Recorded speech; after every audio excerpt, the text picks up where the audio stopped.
بسم اللہ الرحمن الرحیم۔ موتا کی خون ریز جنگ۔ عمرے سے فارغ ہو کر حضور نبی کریم صلی اللہ علیہ وسلم مدینہ منورہ پہنچے تو ایک سنگین واقعہ پیش آ گیا۔ حضرت صلی اللہ علیہ وسلم نے ایک خط روم کے بادشاہ ہرقل کے نام بھیجا تھا۔ یہ خط حضرت حارث بن عمیر ازدی رضی اللہ تعالیٰ عنہ لے کر روانہ ہوئے۔ موتا کے مقام پر پہنچے تو شرجیل غسانی نے انہیں روک لیا۔ یہ شرجیل کیسر روم کی طرف سے شام کے اس علاقے کا بادشاہ تھا۔ شرجیل نے حضرت حارث بن عمیر رضی اللہ تعالیٰ عنہ سے پوچھا، تم کہاں جا رہے ہو؟ کیا تم محمد صلی اللہ علیہ وسلم کے قاصدوں میں سے ہو؟ جواب میں انہوں نے کہا، ہاں، میں محمد صلی اللہ علیہ وسلم کا قاصد ہوں۔ یہ سنتے ہی شرجیل نے انہیں رسیوں سے بندھوا دیا اور پھر انہیں قتل کر دیا۔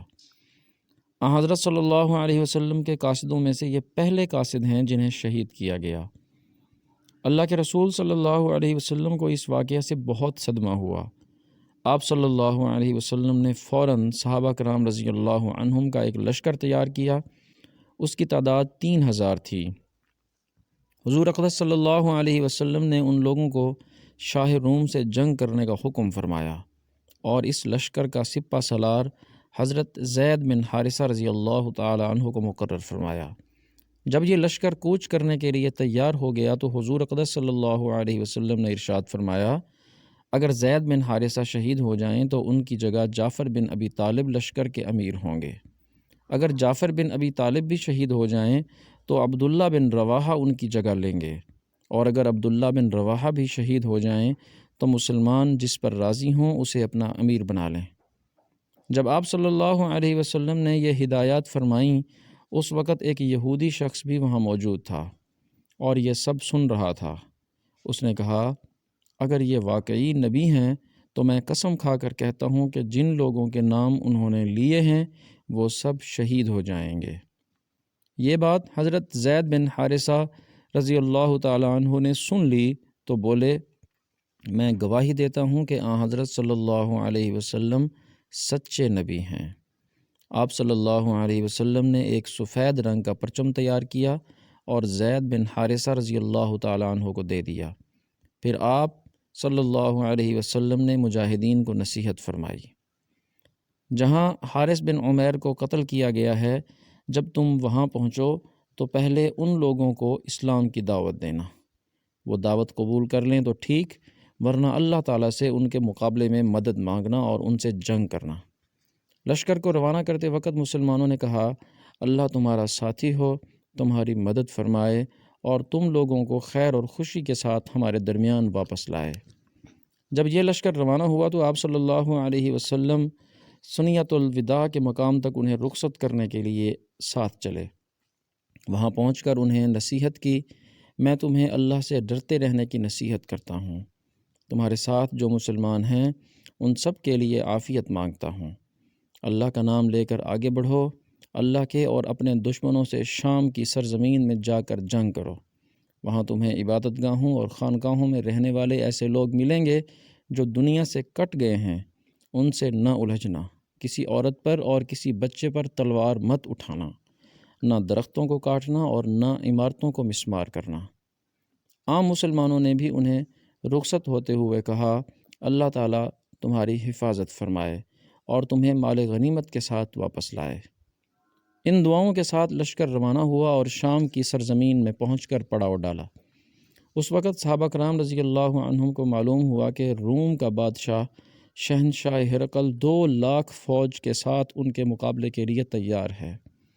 اس کے علاوہ عرب کے نصرانی قبائل بھی چاروں طرف سے آ کر ہرقل کی فوج میں شامل ہو گئے ہیں اور ان کی تعداد بھی 1,00,000 کے قریب ہے۔ اس طرح لشکر کی تعداد 3,00,000 تک جا پہنچی تھی۔ ان کے پاس بے شمار گھوڑے، ہتھیار اور ساز و سامان بھی تھا۔ اس کے مقابلے میں مسلمانوں کی کل تعداد صرف 3,000 تھی اور ان کے پاس ساز و سامان بھی برائے نام تھا۔ یہ تفصیلات معلوم ہونے پر اسلامی لشکر وہیں رک گیا۔ 2 رات تک انہوں نے وہاں قیام کیا اور آپس میں مشورہ کیا۔ کیونکہ اتنی بڑی تعداد والے دشمن سے صرف 3000 آدمیوں کے مقابلہ کرنے کے بارے میں سوچا بھی نہیں جا سکتا تھا۔ قدرتی بات تھی کہ صحابہ کرام رضی اللہ تعالی عنہم اجمعین یہ سن کر پریشان ہوئے تھے۔ کسی نے مشورہ دیا، ہمیں چاہیے یہاں رک کر رسول اللہ صلی اللہ علیہ وسلم کو اطلاع دیں تاکہ ہمیں کمک بھیجیں یا واپسی کا حکم فرمائیں۔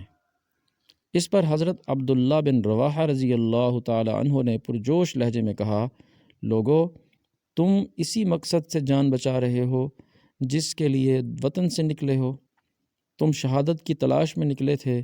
ہم دشمنوں سے نہ تو تعداد کے بل پر لڑتے ہیں اور نہ طاقت کے بل پر، ہم تو صرف دین کے لیے لڑتے ہیں۔ دین کے ذریعے ہی اللہ تعالیٰ نے ہمیں سرفراز فرمایا ہے۔ اب یا ہمیں فتح ہوگی یا شہادت نصیب ہوگی۔ یہ پرجوش الفاظ سن کر صحابہ کرام بول اٹھے، اللہ کی قسم، ابن رواحہ نے بالکل ٹھیک کہا۔ چنانچہ اس کے بعد لشکر آگے روانہ ہوا اور یہاں تک کہ موتا کے مقام پر پہنچ گئے۔ اسی مقام پر رومی لشکر بھی مسلمانوں کے سامنے آ گیا۔ حضرت زید بن حارثہ رضی اللہ تعالی عنہ نے رسول اللہ صلی اللہ علیہ وسلم کا پرچم ہاتھ میں لیا اور دشمن کی طرف بڑھے۔ صحابہ کرام رضی اللہ علیہم اجمعین ان کی قیادت میں رومی لشکر پر حملہ آور ہوئے۔ مسلمانوں نے زبردست حملہ کیا تھا، ادھر رومی بھی آخر 3 لاکھ تھے۔ انہوں نے بھی بھرپور حملہ کیا، تلواروں سے تلواریں ٹکرانے لگیں، نیزے اور تیر چلنے لگے، زخمیوں کی آوازیں بلند ہونے لگیں، گھوڑوں کے ہنہنانے اور اونٹوں کے بلبلانے کی آوازیں گونجنے لگیں۔ اس حالت میں زید بن حارثہ رضی اللہ تعالی عنہ پرچم اٹھائے جنگ کر رہے تھے اور مسلسل آگے بڑھ رہے تھے۔ ان پر جوش کی ایک ناقابل بیان کیفیت طاری تھی۔ ان کے ہاتھوں کتنے ہی رومی جہنم رسید ہوئے، آخر وہ لڑتے لڑتے شہید ہو گئے۔ اسی وقت حضرت جعفر رضی اللہ عنہ نے پرچم لے لیا۔ وہ اپنے سرخ رنگ کے گھوڑے پر سوار تھے۔ اب مسلمان ان کی قیادت میں جنگ کرنے لگے۔ انہوں نے اس قدر شدید جنگ کی کہ بیان سے باہر ہے۔ لڑتے لڑتے ان کا ایک بازو کٹ گیا۔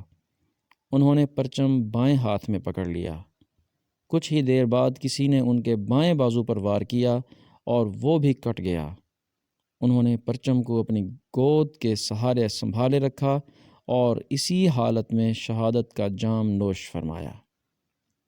اس وقت حضرت عبداللہ بن رواحہ رضی اللہ عنہ آگے آئے اور پرچم اٹھا لیا۔ انہوں نے گھوڑے کے بجائے پیدل جنگ کرنا مناسب جانا اور دشمنوں سے مقابلہ شروع کر دیا۔ انہوں نے بھی بہت دلیری سے جنگ کی، یہاں تک کہ شہید ہو گئے۔ اب مسلمان اور عیسائی ایک دوسرے کی صفوں میں گھس چکے تھے اور جنگ گھمسان کی ہو رہی تھی۔ کافروں کی تعداد چونکہ بہت زیادہ تھی اور مسلمان صرف 3000 تھے، لہٰذا ان کی تعداد کو اس تعداد سے کوئی نسبت ہی نہیں تھی۔ اس لیے ان حالات میں بعض مسلمانوں نے پسپائی اختیار کرنے کا ارادہ کیا، لیکن اسی وقت حضرت عقبہ بن عامر رضی اللہ تعالی عنہ پکارے، لوگو، اگر انسان سینے پر زخم کھا کر شہید ہو تو یہ اس سے بہتر ہے کہ پیٹھ پر زخم کھا کر مرے۔ ایسے میں حضرت ثابت بن ارقم رضی اللہ تعالی عنہ نے آگے بڑھ کر گرا ہوا پرچم اٹھا لیا اور بلند آواز میں بولے، مسلمانوں، اپنے میں سے کسی کو امیر بنا لو تاکہ پرچم اسے دیا جا سکے۔ بہت سے صحابہ پکار اٹھے، آپ ہی ٹھیک ہیں۔ یہ سن کر وہ بولے، لیکن میں خود کو اس قابل نہیں سمجھتا۔ ان حالات میں سب کی نظریں حضرت خالد بن ولید رضی اللہ تعالی عنہ پر پڑیں۔ سب نے انہیں امیر بنانے پر اتفاق کر لیا۔ یہ بھی کہا جاتا ہے کہ خود حضرت ثابت بن ارقم رضی اللہ تعالی عنہ نے ہی پرچم ان کے حوالے کیا تھا اور کہا تھا، جنگ کے اصول اور فن آپ مجھ سے زیادہ جانتے ہیں۔ اس پر حضرت خالد بن ولید رضی اللہ تعالی عنہ بولے، نہیں، میرے مقابلے میں آپ اس پرچم کے زیادہ حقدار ہیں، کیونکہ آپ ان لوگوں میں سے ہیں جو غزوہ بدر میں شریک ہو چکے ہیں۔ آخر سب کا اتفاق حضرت خالد بن ولید رضی اللہ تعالی عنہ پر ہو گیا۔ اب حضرت خالد بن ولید رضی اللہ تعالی عنہ کی قیادت میں جنگ شروع ہوئی۔